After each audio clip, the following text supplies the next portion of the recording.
Vamos lá, então? Vamos lá. Gente, essa é a segunda parte da live de fascismo, né?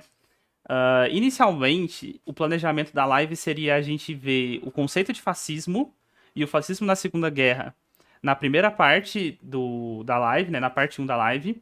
E na segunda parte a gente vê de totalitarismo e um pouco de neofascismo.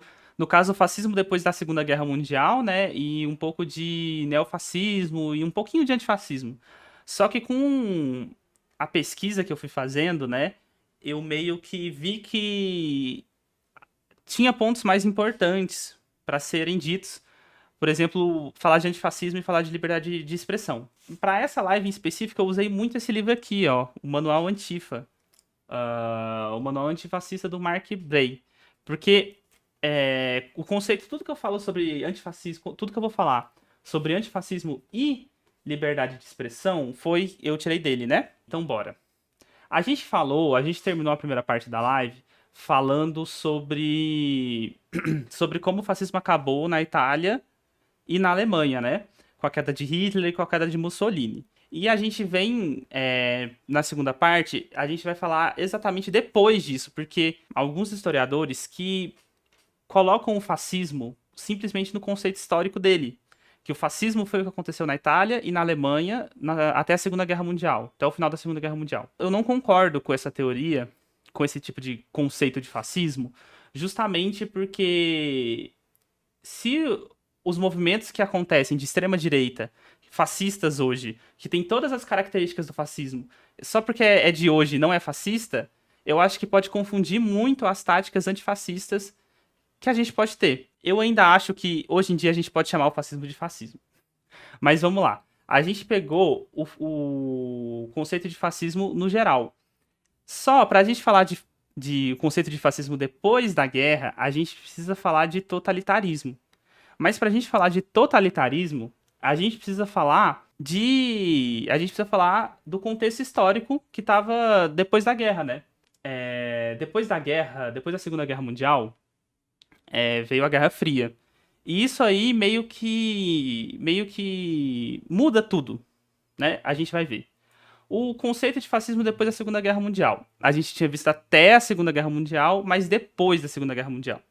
Quando acabou a Segunda Guerra, quando a Alemanha e a Itália foram derrotadas e os governos fascistas acabaram nesses países, a estrutura econômica desses países ela não mudou muito.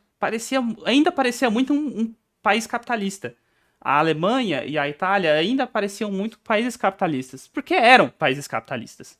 Só que os capitalistas que eu falei na live passada, por exemplo, a Inglaterra e os Estados Unidos, queria meio que falar que o que estava acontecendo nesses países não era capitalismo, era uma outra coisa, sabe? Era uma coisa que não tinha nada a ver com capitalismo. Com o final desses regimes e vendo que as coisas naqueles países estavam praticamente iguais os países capitalistas, essa interpretação se mostrou errada, sabe?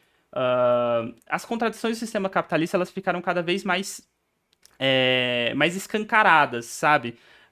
Todo mundo foi percebendo cada vez mais que o fascismo era sim uma próxima etapa do capitalismo, no sentido de tipo um capitalismo mais extremo, digamos assim. Existia essa narrativa de uma terceira via imaginária, que os países capitalistas queriam colocar o fascismo dentro, que era um corporativismo e tal, que eu falei na primeira parte, né? E, mais importante, no Tribunal de Nuremberg, que foi onde os crimes nazistas foram julgados, ficou muito clara a ligação do Hitler com o capital financeiro. Então, assim, ó, tava por aqui pros capitalistas, eles estavam meio que fazendo um malabarismo de tipo, meu Deus, a coisa que mais aconteceu de mal no planeta até agora é capitalismo. E isso não podia acontecer para os países capitalistas. Por quê? Por causa disso aqui. Por causa da Guerra Fria, né? A gente estava num contexto de Guerra Fria, onde a gente tinha famoso a União Soviética contra os Estados Unidos. Pegava muito mal para os Estados Unidos, pegava muito mal mesmo, sendo tipo o fascismo sendo acusado de ser uma próxima etapa do capitalismo. Então, o capitalismo ele não podia ser um vilão nesse momento. Não poderia ser um vilão nesse momento. Então, os Estados Unidos e os países capitalistas, mas principalmente os Estados Unidos, eles começaram a pegar outras interpretações que tiveram do fascismo na história e tentaram reviver essas interpretações. Interpretações essas que partiam de um conceito de totalitarismo, sim, mas era um outro tipo de totalitarismo, não o que a gente vai falar realmente, né? Essas interpretações, elas queriam colocar o fascismo e o socialismo como iguais, né? E eles meio que pegavam esse espírito revolucionário que tinha espírito revolucionário, né? Que tinha no fascismo e no comunismo, no caso, eles falavam de violência, né? Ambos são uma ditadura, pipipipopopó. E também tinha essa mistificação do povo.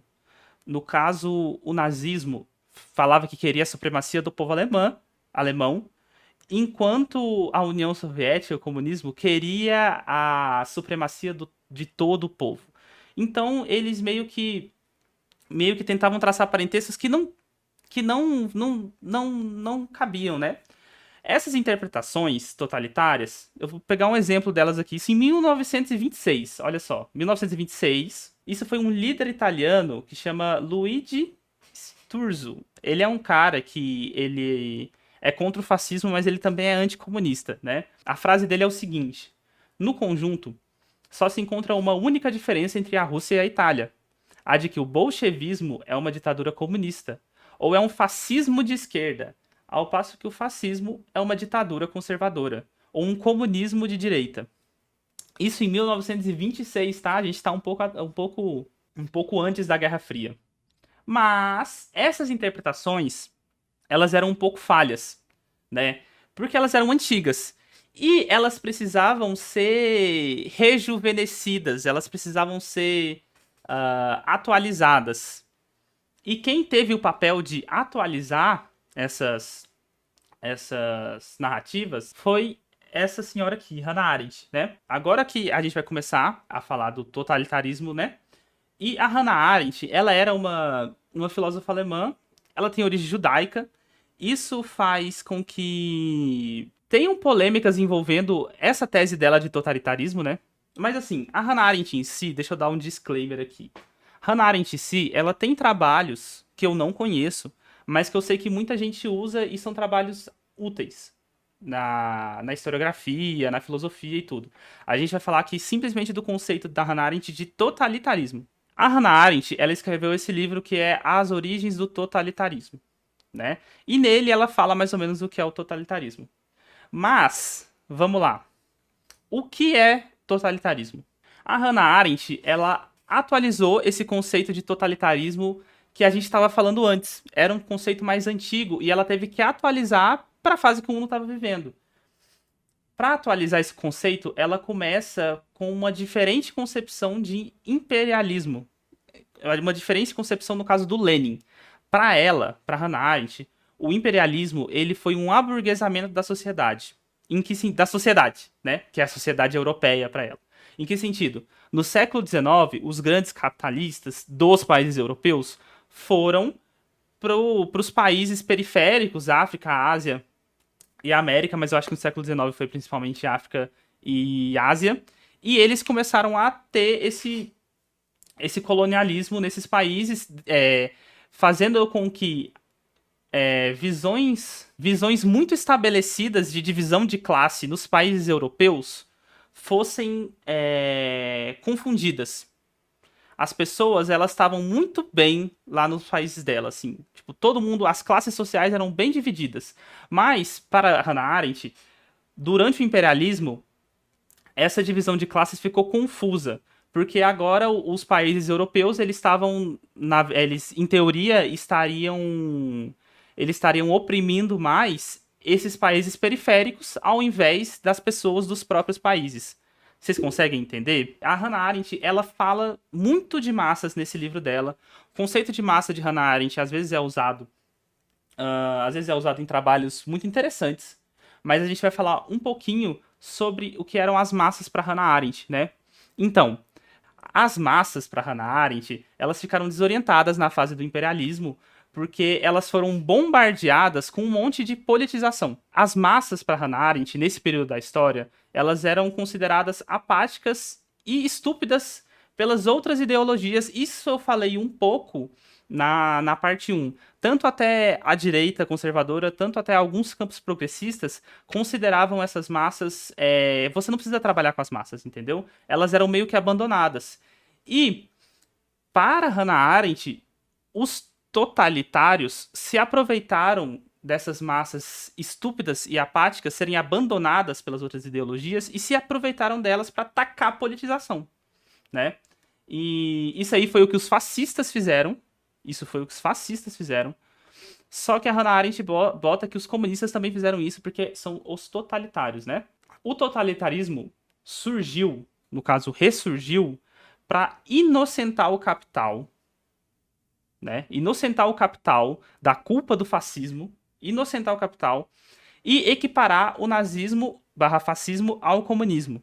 Foi por isso que ele surgiu, né? Hannah Arendt fez um favorzaço para os grandes capitalistas, trazendo essa tese à tona de novo, né?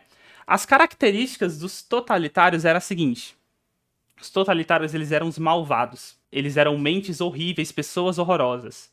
Os regimes totalitários eram ditatoriais. A gente pega a Alemanha de Hitler, ditadura. A gente pega a Itália de Mussolini, ditadura. A gente pega a União Soviética de Stalin, ditadura, né? Mas que ditadura? Não ditadura, né? Personificação extrema. Isso é uma coisa que é muito forte na tese totalitária. Tipo, o culto à imagem. Existia culto à imagem na União Soviética? Sabemos que sim. E existia culto à imagem na Alemanha e na Itália? Também sabemos que sim. A Itália, o Mussolini, ele dizia que ele ia ser o próximo imperador romano. Mas o que isso tem a ver com, por exemplo, o caráter do regime, digamos assim, com o comunismo? Não tem muito a ver, mas assim, era uma das bases, era um dos pilares do totalitarismo, a personificação dos líderes. Eles eram malvados, vocês lembram? Eles queriam fazer mal à humanidade. E eles tinham esse caráter revolucionário, que era esse caráter violento. Revolução Vermelha, comunista. Revolução Marrom, fascista. Gente, e só lembrando, não tem como comparar o comunismo ao fascismo. São coisas diretamente opostas, né? O fascismo, ele quer manter propriedade e ele quer ter um Estado forte para manter essa propriedade e ele quer ter um Estado forte para dar lucro para os capitalistas, dar lucro para o capital financeiro. O comunismo, ele quer a dissolução do Estado, emancipação do povo. Então, assim, gente, ó, não tem a ver. Não tem nada a ver. Não tem teoria de ferradura que diga que os extremos são parecidos. Essas coisas dos totalitaristas serem equiparados, ela fica cada vez mais gritante. Partes do livro da Hannah Arendt. Agora, para Hannah Arendt, a guerra entre União Soviética e Alemanha nazista foi uma guerra de idênticos. E essa aqui eu achei, tipo assim, gente, pelo amor de Deus. Pro Konder, que é o autor do livro Introdução ao Fascismo, ele fala o seguinte: a Hannah Arendt via aspectos mais humanos no nazismo do que no comunismo. Como assim? Como assim? O nazismo é mais humano do que o comunismo? Aí eu li e eu falei, beleza, Konder, tá certo o que você tá falando, mas a Hannah Arendt realmente escreveu isso? Fui lá no livro da Hannah Arendt e achei essa citação aqui, página 19, Origens do Totalitarismo. Vamos lá. Esse foi o caso da Alemanha nazista, quando a campanha de terror foi dirigida contra os judeus, isso é, contra pessoas cujas características comuns eram aleatórias e independentes da conduta individual específica. Por outro lado, presta atenção, por outro lado, a prática russa é mais avançada do que a nazista em particular. A arbitrariedade do terror não é determinada por diferenças raciais, de sorte que qualquer pessoa na Rússia pode subitamente tornar-se uma vítima do terror policial. Traduzindo essa frase aqui, com a interpretação do Leandro Konder, a Hannah Arendt achava o nazismo mais humano do que o comunismo, porque o terror nazista tinha como alvo só os judeus. E o terror comunista poderia assolar qualquer pessoa. Vocês conseguem entender o baixo nível que isso chegou? E a distorção que isso tem? E esse novo conceito de fascismo, né? esse fascismo, esse conceito de fascismo para agradar as elites, para agradar o capital, ele foi ganhando mais força com as bibliografias sobre Hitler e Mussolini. Mas como assim? Por quê? O que tem a ver? As bibliografias de Hitler e Mussolini, elas. Com certeza vocês já devem ter visto algum vídeo por aí que fala assim: Hitler e sua infância dolorosa. Essas bibliografias traziam visões idealistas da história. Como assim idealistas? Os fascistas nessas bibliografias eram vistos como figuras geniais. A culpa do fascismo ter acontecido não era do sistema fascista. A culpa do fascismo, do nazismo, não era do capital financeiro, não era do Estado, era do Hitler e do Mussolini. Aqui, eu coloquei aqui. Colocou essas bibliografias, né? Colocou a culpa nos indivíduos e não no capital, nem nos partidos, mistificando a noção de fascismo.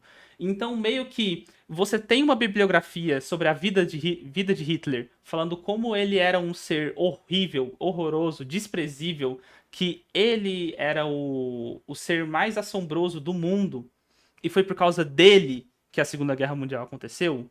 Você tira a culpa de todo um sistema. Poderia ser outra pessoa ali. Ia acontecer igualzinho. Tinha muita gente que concordava com Hitler. Tinha muita gente que trabalhava para o Hitler. Mas essas bibliografias, elas colocavam Hitler e Mussolini como o ponto-chave de tudo. Como o porquê de tudo, né?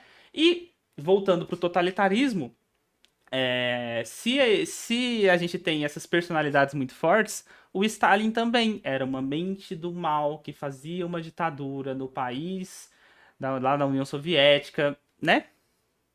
Muito pertinho, né? E então, tipo assim, essas bibliografias, pô, até hoje no History tem alguns documentários alguns programas que trazem exatamente esse tipo de discurso, como figuras históricas causaram problemas. Não é só figuras, gente, não é só figuras. Tem muita gente por trás do nazismo e do fascismo italiano, né? E só que esse conceito de novo de totalitarismo, ele começou a perder forças com a morte do Stalin e a desestalinização da União Soviética. Por quê? Na verdade, um dos pilares do totalitarismo era essa personificação extrema, na verdade. Stalin, Hitler e Mussolini. Quando o Stalin morreu, a União Soviética começou a ser desestalinizada. Só que ela continuou lá, meio que ficou um buraco na teoria. Consegue entender? E meio que essa teoria parou de fazer um pouco de sentido. E outra coisa que culminou para essa teoria parar de fazer sentido é que outros regimes fascistas na Europa, como Espanha e Portugal, continuaram sendo fascistas depois da Segunda Guerra Mundial. E esses regimes, eles começaram a ficar muito próximos dos Estados Unidos. Esses regimes fascistas, tanto de Espanha quanto em Portugal, eles abriram mão de algumas características fascistas, tipo o militarismo, por exemplo, tão muito forte que ele era antes, para parecer mais tragável para o capitalismo, e isso deu certo. Aqui a gente já chega no fascismo e fascistas nos dias atuais. Agora, depois que a gente já viu como o fascismo foi visto na história, né? A gente parou de ver já esse conceito de histórico de fascismo. Acho que a gente precisa ver e entender para conseguir interpretar e identificar o fascismo e os fascistas nos dias atuais. Aqui eu venho e reitero uma coisa que eu falei no começo da live, que o fascismo ele não é só um fenômeno histórico. Porque pegar o fascismo e colocar ele numa caixinha de fenômeno histórico, colocar ele numa caixinha de foi o que aconteceu na Alemanha e na Itália na Segunda Guerra Mundial, é uma coisa que atrapalha a gente a identificar movimentos fascistas e atrapalha a gente a combater os movimentos fascistas. O fascismo, ele é algo em movimento. O fascismo é algo que se transforma dependendo de onde ele está. Ele escolhe novos inimigos, ele escolhe novos mitos fundadores, ele escolhe novas estratégias, mas as características continuam lá. Então, fascismo, quando a gente fala de fascismo, a gente tem que entender o fascismo não só como Itália e Alemanha, mas como um movimento chauvinista, um movimento de manipulação das massas, um movimento de massas, que foi tudo que eu falei na primeira parte da live. E eu trouxe aqui agora os fascistas, depois da Segunda Guerra, para falar para vocês como que essa interpretação de o fascismo é um fenômeno histórico pode confundir, porque os fascistas nos países socialistas, né, eles foram expulsos, eles foram aniquilados, eles foram mortos, alguns em guerra e tal, alguns foram executados no Tribunal de Nuremberg e tal, mas os fascistas nos países socialistas não tiveram espaço. Se você é fascista, você não é bem-vindo. Já nos países capitalistas, os fascistas, eles conseguiram ter uma vida nova. Ah, eu não sou fascista. Trabalhei para Hitler o tempo todo. Fui comandante do exército. Tenho várias cartas e tal, falando que eu apoio Hitler. Tenho, mas assim, gente, eu mudei de ideia, tá? Beleza, agora vem cá trabalhar na NASA. Entendeu? Então, muitos fascistas foram incorporados e conseguiram trabalhos novos, trabalhando em inteligência dos Estados Unidos, por exemplo, formaram partidos novos em países capitalistas, e o fascismo ele continua intacto nesses países, assim, ele se escondeu, né? Por causa disso, o conservadorismo assimilou alguns aspectos do fascismo. O fascismo se transformou para fascistizar a direita. Como assim? O fascismo ele se escondeu, ele tirou algumas coisas muito gritantes do discurso dele, entrou nos partidos de direita e começou a colocar esses partidos de direita ainda mais para a direita, né? E essa é uma coisa que foi sendo feita ao longo da história. E a gente pode chegar, por exemplo, hoje no Brasil, e a gente tem até alguns grupos fascistas, neonazistas, infiltrados em partidos até de esquerda, né? A nova resistência infiltrada no PT, que eu vou falar daqui a pouco. E se tá até na esquerda, imagina na direita. Aqui eu trouxe uma coisa muito importante para falar para você. A noção de que o capitalismo, ele precisa do fascismo. Eu escrevi esse textinho aqui e eu vou ler ele para vocês e depois eu vou explicar. Por que o capitalismo precisa do fascismo? Os monopólios capitalistas sufocam pequenas e médias empresas, ao passo que precisam do Estado para oferecer garantia para essas empresas e controlar os estragos causados por esses monopólios. O Estado fortalece uma ligação geral entre diferentes setores do nível econômico. Não existe capitalismo sem Estado. Os capitalistas ficam apreensivos com a possibilidade do Estado ficar nas mãos do povo. Socialismo. Daí vem a tentação ao fascismo. O Estado fascista garantiria as propriedades enquanto favoreceria os monopólios. Os grandes capitalistas, o capital financeiro, os monopólios, ele precisa do Estado, porque quando você tem um monopólio, esse monopólio ele sufoca pequenas e médias empresas. Isso a gente pode ver nos dias de hoje, por exemplo, a Amazon fazendo com outras pequenas empresas. Só que os monopólios, eles precisam que às vezes essas pequenas e médias empresas existam. Só que eles não querem fazer nada para elas existirem. Eles precisam do Estado fazer isso. O Estado oferece garantia para essas pequenas e médias empresas, para elas continuarem existindo, para o sistema continuar andando. O sistema tá capengando, já tá se arrastando, mas ele precisa continuar andando, precisa continuar gerando lucro para esses monopólios. E o Estado oferece esse lucro.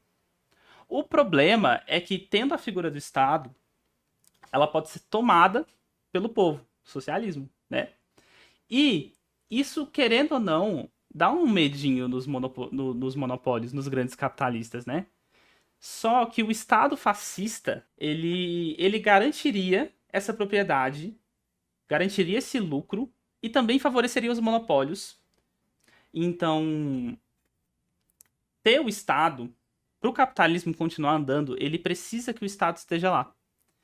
E o Estado estando lá, o Estado estando como ele está agora, por exemplo, é perigoso para uma possível tomada socialista. Só que o fascismo precisa estar à espreita para, caso essa tomada socialista venha esse Estado super centralizado de direita, esse Estado fascista que iria acabar com todas as revoltas, iria suprimir todas as revoltas e continuaria garantindo as propriedades, enquanto favoreceria os monopólios. E a gente precisa ficar de olho para identificar esses grupos fascistas nos dias atuais, porque é que nem eu falei antes, né?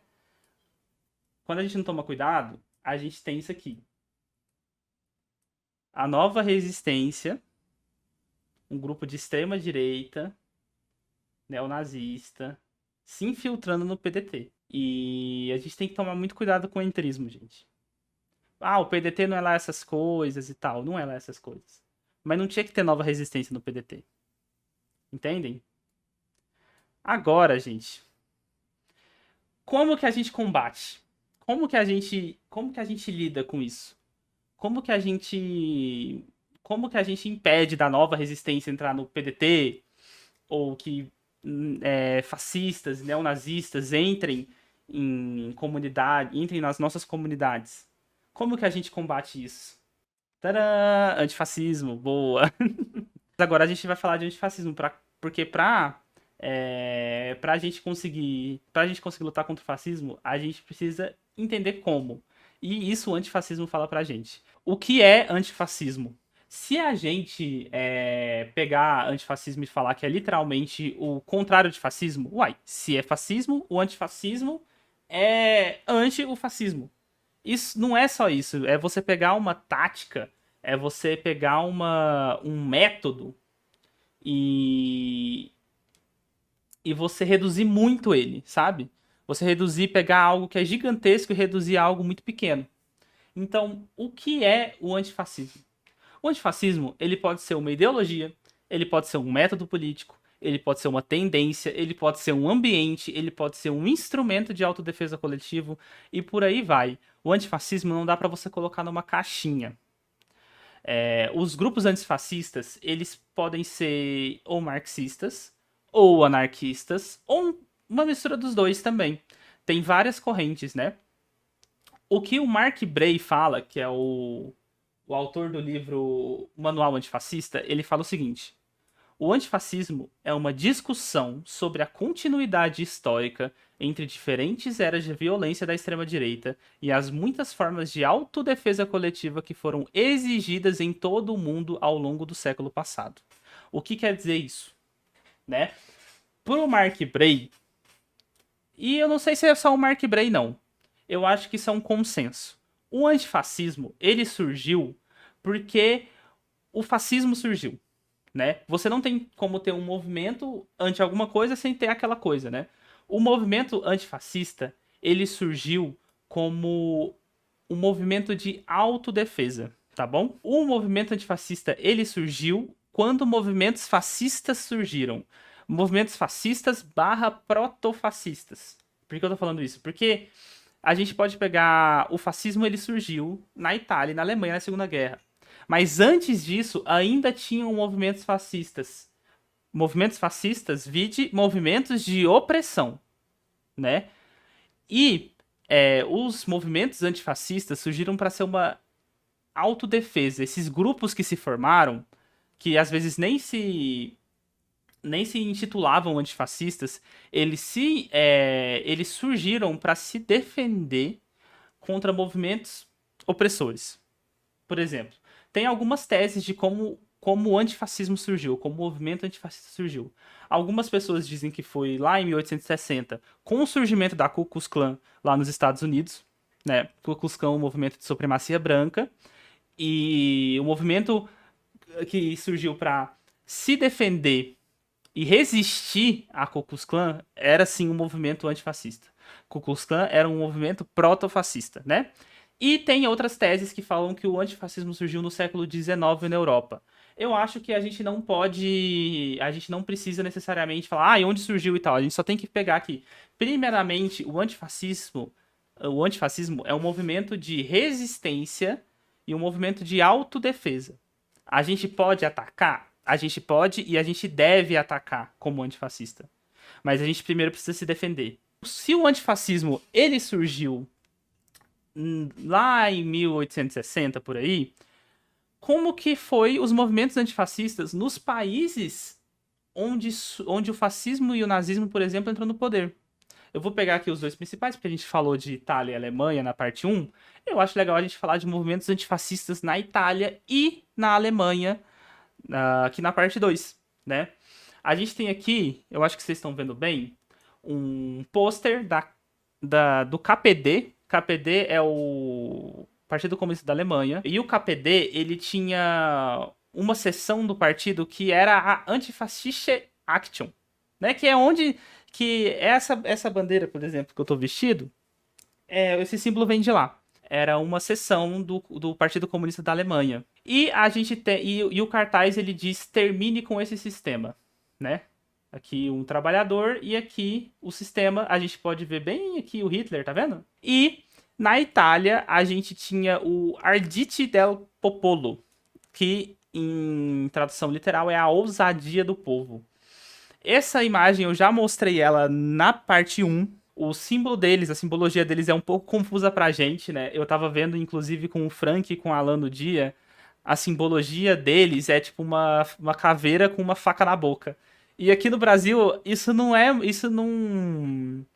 traz muitas memórias boas, né? Mas assim, é um grupo antifascista, sim. Foi um grupo antifascista, ainda é hoje em dia. A gente chega nos dias de hoje, né? Estratégias antifascistas no cotidiano. Como a gente pode ser antifascista no cotidiano? Aqui tem a bandeira antifascista que eu falei, Antifascist Action, que tem em todo lugar, a bandeira preta na frente, a bandeira vermelha na frente.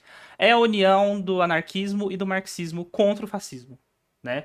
E aqui a gente também tem essa bandeira aqui preta e vermelha com 3 setas para a esquerda, aqui tá para a direita, né? Mas porque a bandeira tá ao contrário. Mas são 3 setas assim em diagonal para a esquerda. Também é um símbolo antifascista, né? Ser antifascista não é só bater em nazista. Bater em nazista é legal. Bater em nazista é ótimo, é legalizado, mas ser antifascista não se resume a isso, né? Você pode ser antifascista em várias instâncias do seu dia a dia. Nem na sua vida, no seu dia a dia. O que os antifascistas fazem cotidianamente para combater o fascismo? Vamos lá. Lista extensa. Peguem aí, galera. Principalmente a gente que trabalha na internet. A gente pode fazer muito isso. A gente não precisa tá só. A gente não precisa estar só vinculado em partidos, em grupos e tal. A gente pode fazer a nossa parte de pouquinho em pouquinho diariamente. O antifascismo no cotidiano é importante porque a gente precisa de táticas, a gente precisa de estratégias além das manifestações, além dos atos, além de ir pra rua. Ir pra rua é legal, é importante, é muito. Mas a gente pode fazer coisas além disso. Por exemplo, a gente pode, os antifascistas, né? Os antifascistas, a gente pode pesquisar sobre a extrema-direita na internet e a gente pode infiltrar em movimentos de extrema-direita. Vamos lá, deixa eu explicar.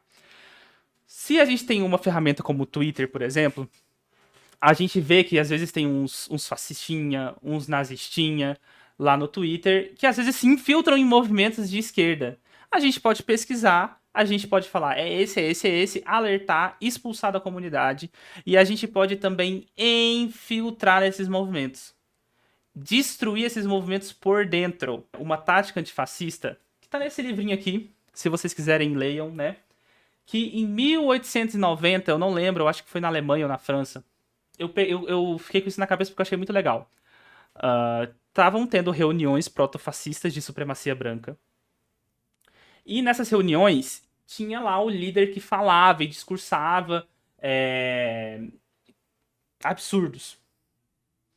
E um movimento antifascista se infiltrou dentro desse movimento de extrema-direita, foi numa reunião desse movimento de extrema-direita, tipo num congresso, e foram, sei lá, 4 ou 5 caras, sabe? Cada um ficou numa parte do congresso. Aí o cara virou e falou assim, porque tem que... falou os absurdos dele lá. Porque tem que ser supremacista. E o cara virou e falou, pô, não concordo, você é burro. E um outro que tava lá do outro lado falou, você só tá falando merda. E o pessoal ficou, como assim? E o terceiro deu um socão nas costas de um cara da frente. E começou uma porradaria generalizada. Aí o que aconteceu? O evento foi cancelado, O orador desse evento saiu pela porta dos fundos e na porta dos fundos um esquadrão antifascista estava esperando ele, foi lá, emboscou ele e matou o cara. Isso é uma tática antifascista também. É difícil de acontecer no nosso dia a dia? Difícil. Mas assim eram feitas as coisas no século XIX. O que nós podemos fazer também, o que os antifascistas podem fazer, é pressionar os meios culturais a repudiar os fascistas. Se o fascista está trabalhando numa empresa que você conhece, se um nazista está trabalhando numa empresa que você conhece, pega aí seu grupinho e faz o chefe desse cara demitir esse cara. A gente tem que fazer esse pessoal perder emprego. Existe uma banda nazistinha, uma banda fascistinha. A gente vai lá no Instagram, a gente vai lá na porta da casa do cara que tá organizando o show e fala: esse pessoal não vai tocar no seu show. Não vai tocar no seu show. Ah, foi no dia do show?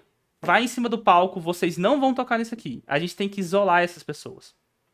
E além dessas ações diretas, os antifascistas, eles também têm a parte educativa. Fazem cursos, seminários, ajudam as pessoas, fazem vídeos, fazem lives. Também tem a parte educativa da gente falar por que essas pessoas têm que ser totalmente repudiadas, né? E excluídas e isoladas de toda a sociedade. E, por último e não menos importante, talvez uma das coisas mais importantes, os antifascistas são contra sistemas estatais de opressão. Barra polícia. Se você é antifascista, você é anti-opressão. Se você é anti-opressão, você é anti-Estado. Se você é anti-Estado, você é anti-polícia. Não existe policial antifascista. O Jorginho da Silva, que é policial, pode ser antifascista na casa dele, mas quando ele coloca a farda, coloca o uniforme e vai trabalhar como policial, ele é o maior fascista de todos. Ele é o braço armado do Estado opressor. O policial, ele é o cara que legitima toda a opressão. Ele é o cara que faz. Ele pode até ser antifascista na casa dele, mas no momento em que ele bota a farda, ele é um fascista. No máximo, um legalista. No caso aqui, temos de cumprir as leis. Entendeu? Parafraseando aqui o Orlando Calheiros. Falou isso na live dele hoje, inclusive. O fascista, o policial antifascista, ele nunca vai querer uma coisa que os antifascistas querem, que é acabar com a polícia. Se você é antifascista, você tem que ser a favor do fim da polícia militar. Não só da militar, de toda a polícia. Você tem que ser anti-opressão. Se você é anti-opressão, você é anti-polícia. E você é anti o sistema prisional, por exemplo. Um policial antifascista nunca vai vir com um discurso que ele é a favor do fim da polícia, né? Ele sempre vai falar, ele sempre vai ser no máximo, que nem o Calheiros diz, um legalista, de tipo, não, a gente tem que só cumprir as leis. E mais uma vez falando, ser antifascista é resistir. O antifascismo é um movimento de resistência. Mas não quer dizer que a gente não pode atacar também. O nosso gifzinho, o famoso gif, que esse aqui a gente poderia ficar vendo em loop por horas e horas e horas. Mas assim, existe o ataque, mas existe a defesa. E agora que eu falei um monte sobre antifascismo, que vocês estão todos aí, tipo, nossa, eu vou bater o nazista quando eu sair de casa agora, eu vou bater no nazista aqui, não, obrigado. Já peguei meu soco inglês e tô indo bater no nazista. Galera, vamos lá. O mundo, ele não é tão simples quanto parece, né? Ser antifascista, antes de tudo, é muito perigoso, né? A gente vai falar agora sobre os perigos de ser antifascista. A gente viu esses dias esse aqui, que é o Marcelo de Arruda. Ele era um tesoureiro do PT. Ele fez um aniversário com o tema do Lula e ele foi morto por um bolsonarista, né? Por ser petista. Então, não é legal ser antifascista por like, tá? Não é legal você falar que você bate em nazista e achar engraçado isso. Ser antifascista é uma coisa séria, é uma coisa de resistência. Você tá resistindo a alguma coisa. Se até a social-democracia, né, que não quer o fim do Estado, que não quer a libertação das pessoas oprimidas, tá sofrendo desse jeito, o que as pessoas de esquerda radical sofrem a mais não tá escrito, entendeu? Não tô falando isso pra falar que a esquerda radical sofre mais e tudo. Só que eu botei isso aqui pra falar, gente, aconteceu isso 2 semanas atrás, sabe? 2 semanas atrás. Erguer a bandeira fascista por likes é maluquice, né? Ser antifascista é perigosíssimo. É perigosíssimo. Alguém falou mais cedo na live aí que grupos fascistas nas suas cidades são todos caras super malhados, que se organizam. Pra essa galera saber onde você mora, saber a sua rotina e ver que você tá postando fotinha de... porque você gosta de ser antifascista pra ganhar like, pra pegar mulher, é fácil eles irem lá te dar uma surra e você desaparecer. Em manifestações, quando você for pra manifestação, nunca anda sozinho. Nunca vai embora sozinho de uma manifestação. A gente tá indo pra manifestação, a gente gosta de ir com a camisa que a gente quer, do partido, da juventude, uma camisa que diz como a gente se posiciona. Sempre leva uma camisa extra, nunca vai embora sozinho. Tomem cuidado com isso, tá? A gente vai fazer depois algum vídeo, algum TikTok falando como você deve se portar numa manifestação, um jeito seguro de você estar lá, né? E por último, mas não menos importante, gente, se organizem, tá bom? Se organizem em partido, se organizem em coletivo, se organizem em grupo, uma roda de amigos. Gente, qualquer ação feita ou planejada de maneira conjunta é mais efetiva do que você falando já sozinho. É mais efetivo e é mais seguro. Normalmente as juventudes, ou os partidos, ou esses grupos antifascistas, eles sempre vão ter lá um advogado que se acontecer alguma coisa com você, se você for preso de uma maneira injusta, já vai ter um advogado lá pra te ajudar. Você andando em grupo é mais seguro. Esses grupos normalmente eles já sabem quais são os pontos onde, sei lá, possíveis grupos nazistas andam, fascistas andam. Então, assim, vocês é muito bom a gente se organizar justamente pra gente se sentir mais seguro. Resistir junto é mais fácil que resistir sozinho. Mas quando a gente fala de antifascismo, quando a gente fala de táticas antifascistas, a gente sempre, principalmente na internet, tá? A gente sempre chega numa barreira. Tipo, até que ponto essa luta vai, por exemplo, na internet? Até que ponto é positivo? Até que ponto é legal? No sentido de, toda vez que a gente faz alguma ação antifascista, por exemplo, sempre vai ter alguém falando que a gente tá tirando a liberdade de expressão do outro.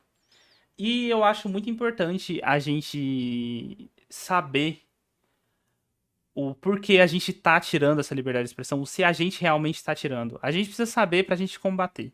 A liberdade de expressão, ela é um assunto um tanto complexo, mas nem tanto complexo assim. A gente tem a concepção liberal de liberdade de expressão. O que seria a liberdade de expressão para os liberais? Para os liberais, a liberdade de expressão é um mercado de ideias. Necessariamente um mercado de ideias. Você tá lá indo no supermercado, você foi no Extra, e você vê na sua prateleira lá um liberalismo, um nazismo e um comunismo. Como você é inteligente, você vai ouvir todas essas ideias e você vai apegar a que faz mais sentido. Se todo mundo fala, se a liberdade de expressão ela é irrestrita, todo mundo vai poder falar e você vai poder escolher o que você quer, não é? Essa é a concepção liberal de liberdade de expressão. Assim que funcionaria a liberdade de expressão para esses liberais. E eu trouxe aqui um exemplo prático que eu já de antemão peço desculpa para vocês, tá? A liberdade de expressão para os liberais na prática. Mas Perdeu o esse é o ponto estatuto? fundamental, Tabata. O Porque que, eu não o que eu acho. defendo, e acredito que o Monark também defenda, é que, por mais absurdo, idiota, antidemocrático, bizarro, tosco que o sujeito defenda, isso não deve ser crime. Por quê? Porque a melhor maneira de você reprimir uma ideia antidemocrática, tosca, bizarra, discriminatória, é você dando luz àquela ideia para que aquela ideia seja rechaçada socialmente, e então socialmente rejeitada. Mas que ela não seja legalmente... Desde que ela não fira a existência de ninguém. Mas como que uma opinião inferindo fere a existência de alguém, mesmo assim... Uma opinião não fere nada. O que o Kim tá falando, tá defendendo, é esse mercado de ideias. Para ele, quando você dá luz numa ideia, você vê o tão bosta ela é e você não vai escolher ela. Mas isso aí não acontece na prática. E os liberais sabem que não acontece na prática.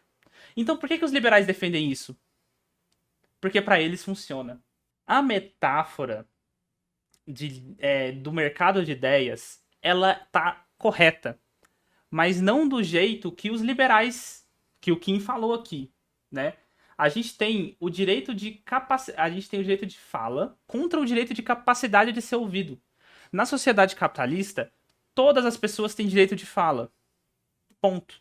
Em alguns países capitalistas, nem tanto, né? Nos Estados Unidos, por exemplo, os presos não têm liberdade de fala. Aqui, quando você sai da prisão, você não vota mais, você não tem não tem mais direito de fala. Normalmente, na sociedade capitalista, você tem o direito de fala. Mas isso é totalmente diferente da capacidade de você ser ouvido. Por quê? Vamos lá. A sociedade capitalista, ela dá muito mais voz ao direito que favorece ela. Se a gente tem o fascismo e o comunismo num discurso, o capital vai favorecer o discurso fascista, porque o discurso fascista é um discurso que ele tá a favor do capital e a gente já viu isso antes, né? Mas como que o capital favorece esses discursos liberais, favorece esses discursos nazistas? Ele não tira monetização, ele entrega, ele dá alcance, entendeu? Ele não censura. Isso a gente tem na internet, né? Conteúdo de direita, ele sempre tem mais engajamento. Sempre tem essa desculpa de os conteúdos de esquerda eles serem conteúdos violentos e conteúdos e aí eles são tirados da monetização por causa disso, né?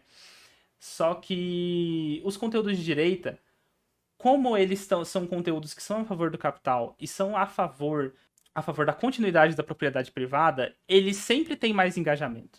Eles sempre têm mais engajamento, né? E essa ideia de mercado de ideias, essa ideia de que a liberdade de expressão ela tem que ser irrestrita, é maluquice. Deixa eu ler aqui para vocês. A ideia que a liberdade de expressão é a coisa mais importante que a gente pode proteger só pode ser concebida por alguém que pensa que a vida é análoga a uma sala de debates. O monarca. O cara que mais defende liberdade de expressão. Porque ele literalmente acha que a vida é o podcast dele, onde ele fala de liberdade de expressão, onde ele dá espaço para nazista, onde ele dá espaço para discurso nazista, e acha que é o certo a se fazer. Esse discurso de liberdade de expressão irrestrita como um mercado de ideias, quem defende isso é só gente que não sofre,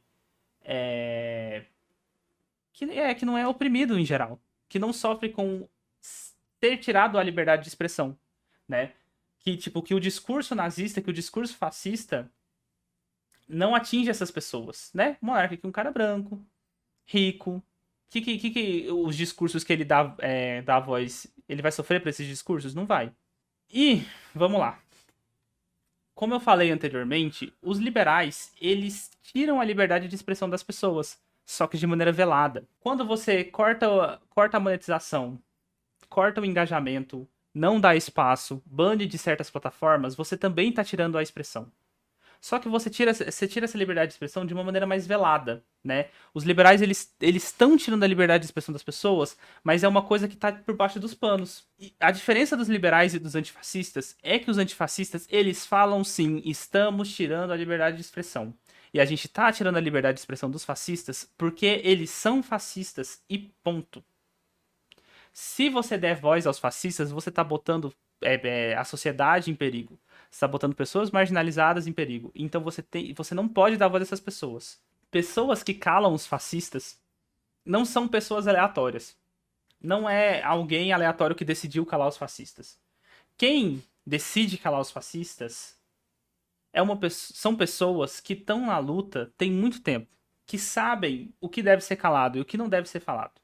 Ah, mas elas decidem o que tem que ser tirado, o que pode e não pode ser falado? Não. Ah, esse discurso não pode se voltar contra a esquerda depois? Gente, esse discurso de tirar a liberdade de expressão dos fascistas só pode se voltar aos antifascistas se você tirar totalmente o cunho político dessa militância. Você tá calando os fascistas porque eles são fascistas. Você não vai calar os antifascistas do nada. Você vai calar a galera da supremacia branca, a galera do chauvinismo radical, a galera nazista, essa galera violenta que que quer a extinção de praticamente metade da população mundial. Então, não são pessoas aleatórias que estão calando os fascistas. E eles têm que ser calados mesmo. E a gente tem que fazer isso para se proteger. E a gente não pode esperar que o Estado proteja a gente. Porque, como eu já disse aqui algumas vezes, o Estado, ele precisa do fascismo. E o Estado, ele não se importa com essas coisas. Ele não se importa com a população marginalizada. E se a gente for esperar um discurso legalista, o fascismo, o Estado, ele vai proibir o fascismo e o antifascismo. Então a gente não pode esperar que... a gente tá... Aquele discurso totalitarista que eu disse mais cedo, né? A gente tá calando os extremos, né? A gente tem que deixar a sociedade no centro e tal. A gente não pode esperar nada do Estado. Por isso a gente tem que fazer nós mesmos. E é isso. Gente, esse foi o final da nossa segunda live sobre fascismo. Né? Espero que vocês tenham gostado. Se vocês gostarem do conteúdo e querem apoiar de outra maneira, além de compartilhar o vídeo, a live, a gente tem o nosso Apoia-se. O Apoia-se ele é muito importante para a gente manter o canal, para a gente pagar as edições e para a gente seguir fazendo esses conteúdos. Então, se você gostou, dá uma olhadinha lá no Apoia-se. A partir de R$2, tamo junto. Então é isso, gente. Fiquem com Deus. Leiam Marx. E tchau!